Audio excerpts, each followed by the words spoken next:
Kita sering mendengar akhir-akhir ini bahwa hukuman mati itu adalah sesuatu yang brutal karena membenarkan pembunuhan umat manusia atau sesama manusia itu adalah keliru. Reaksi ini banyak kita dengar ya dari tokoh-tokoh gereja yang pada saat-saat ini memprotes bahwa hanya Tuhanlah yang boleh mencabut nyawa manusia. Tapi bila kita lihat lagi ke belakang di dalam masalah-masalah sosial yang kita alami sepanjang hidup kita, itu sebenarnya banyak sekali juga yang mengatakan bahwa karena kejahatan itu semakin banyak, ya, melibatkan kekerasan, kemudian pencurian, perampokan, dan pembunuhan yang semakin meningkat, sehingga masyarakat ataupun di dalam hati sanubari masyarakat itu, mereka ingin menghidupkan kembali hukuman mati.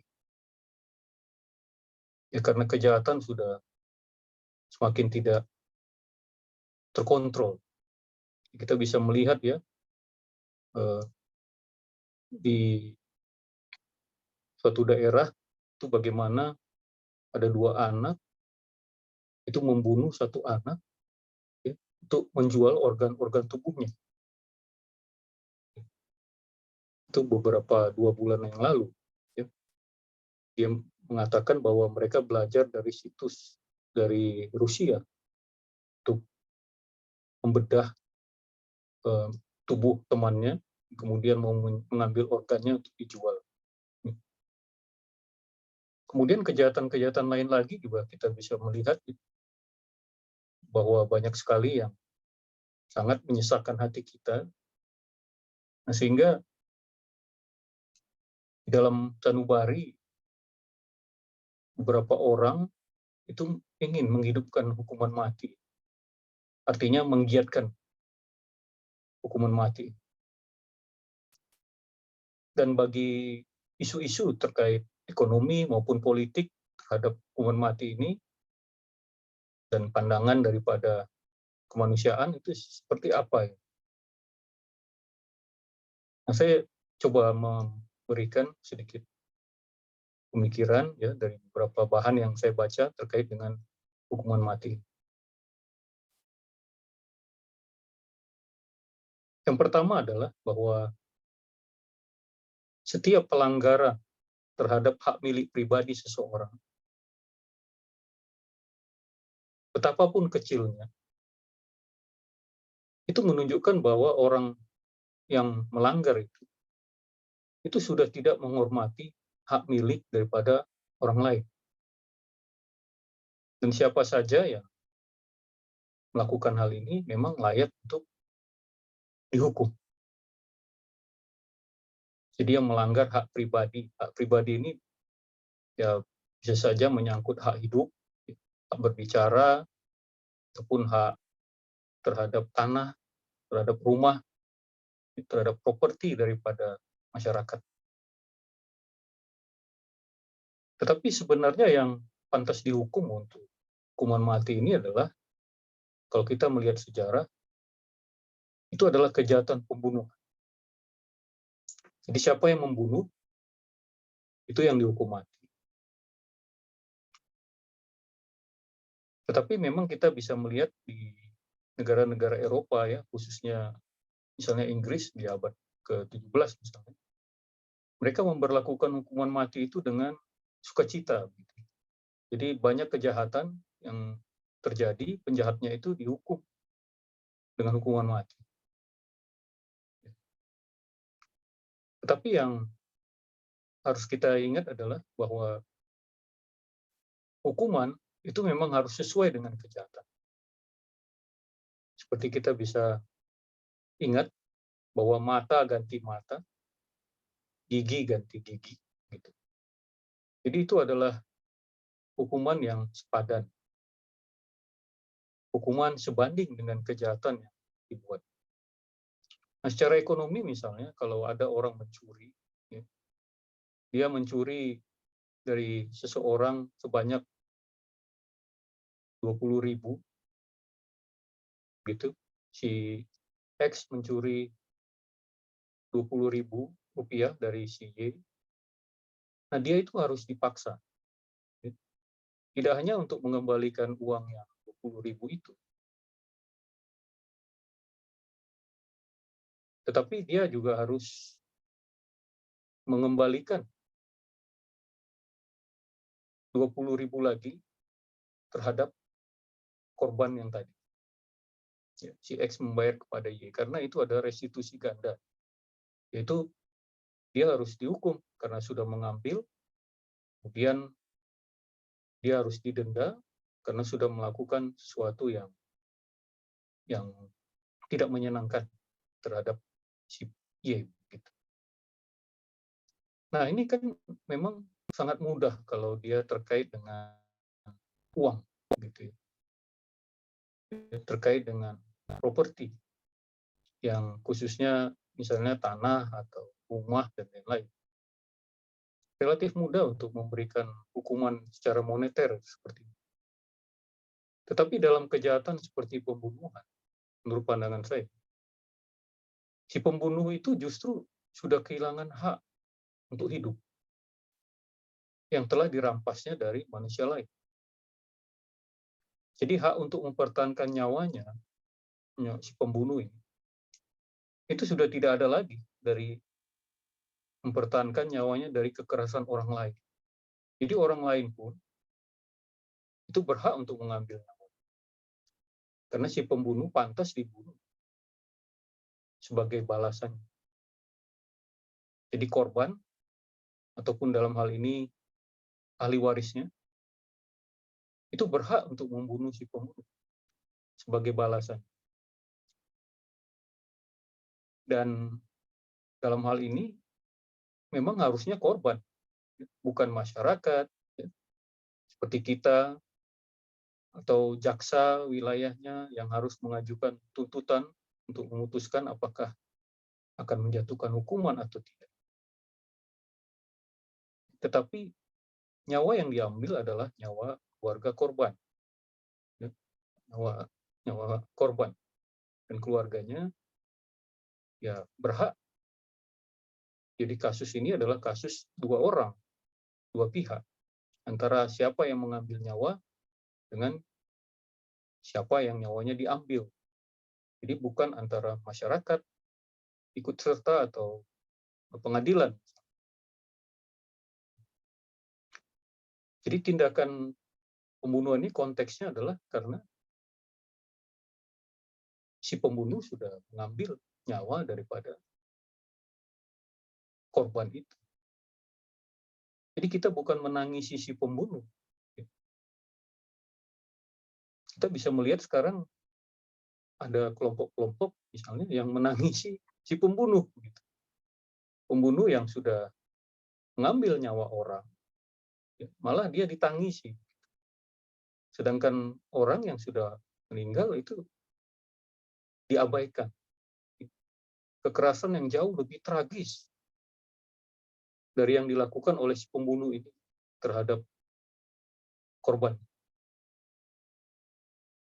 Itu yang pertama. Yang kedua adalah, seringkali dikatakan bahwa hukuman mati itu tidak mengurangi pembunuhan. Jadi kalaupun ada hukuman mati, tetap saja pembunuhan akan ada terus. Kemudian diberikanlah segala macam statistik, jumlah pembunuhan, jumlah hukuman mati, begitu diregresikan atau dilihat kausalitasnya atau penyebabnya, ya, apakah dia berhubungan, ya, relasinya seperti apa untuk membuktikan atau menyangkal klaim tadi.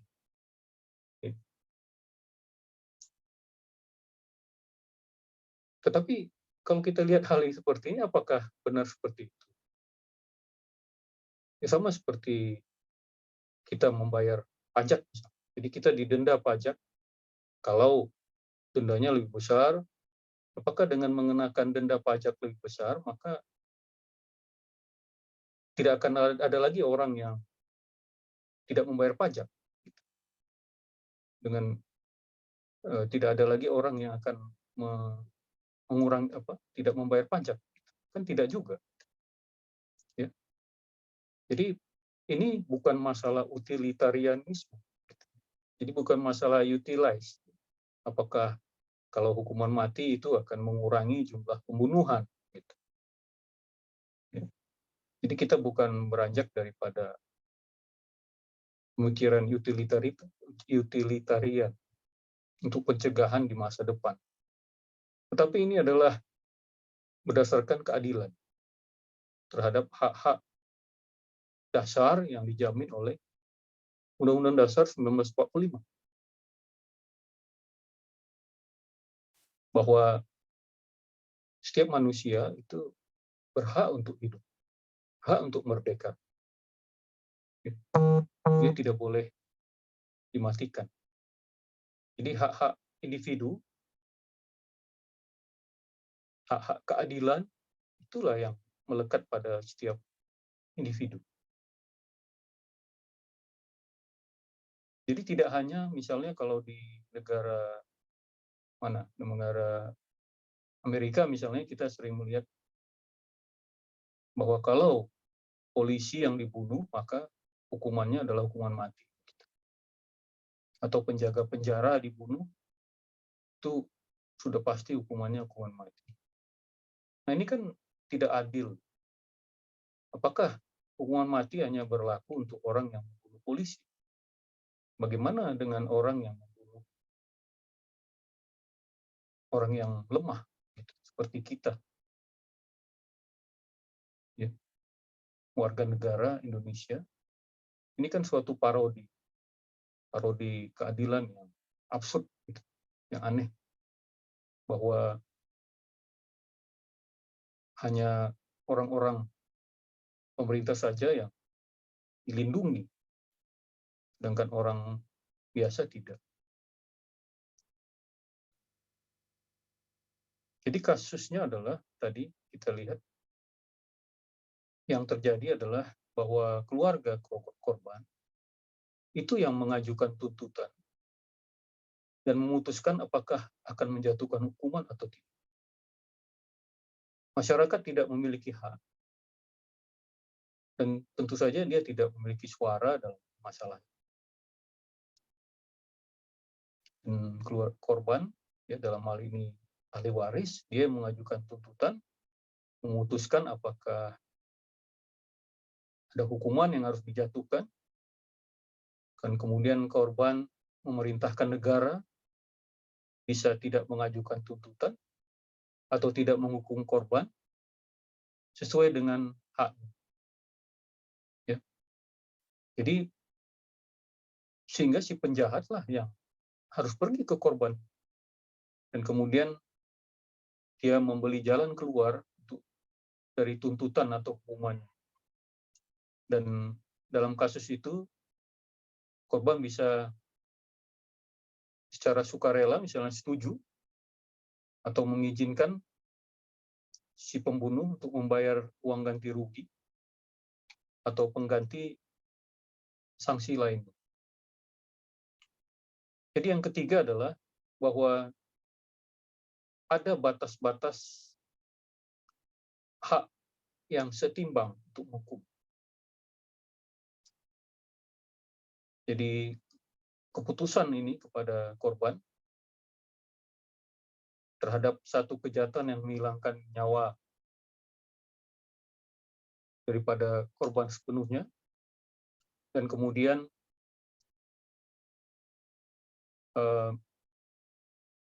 keinginan daripada keluarga dari almarhum ini, dia mengatakan, dan dia yang berkepentingan bagaimana dia ingin pembunuhnya diperlakukan. Jadi mereka yang menginstruksikan penegak hukum untuk melakukan seperti apa, dan bisa juga tidak mengajukan tuntutan terhadap para pembunuh ini. Jadi secara praktis ini adalah menjadi praktik yang clear, ya, yang jelas bagi kita dengan 3 hal ini. Bahwa yang pertama, siapa saja yang mengambil properti sesama manusia, dia harus dihukum. Dan dalam hal ini, nyawa ya harus diberikan nyawa juga, karena harus dikembalikan. Tadi dengan mencuri satu buah ballpoint saja, kita harus mengembalikan ballpoint. Mencuri satu buah mobil, kita harus mengembalikan mobil itu. Mencuri tanah orang lain, kita harus mengembalikan tanah. Dan mengambil nyawa orang lain, jadi dia harus mengembalikan nyawa. Dengan apa? Dengan memberikan nyawanya. Nah, kita bisa melihat juga dari ajaran Kristiani bahwa nyawa daripada manusia dibayar oleh nyawa daripada anak Allah yang datang. Bahwa nyawa ganti nyawa. Karena nyawa itu adalah manusia itu segambar dengan penciptanya. Dia adalah makhluk yang mulia. Sehingga tidak boleh ada yang mengambil nyawa orang lain.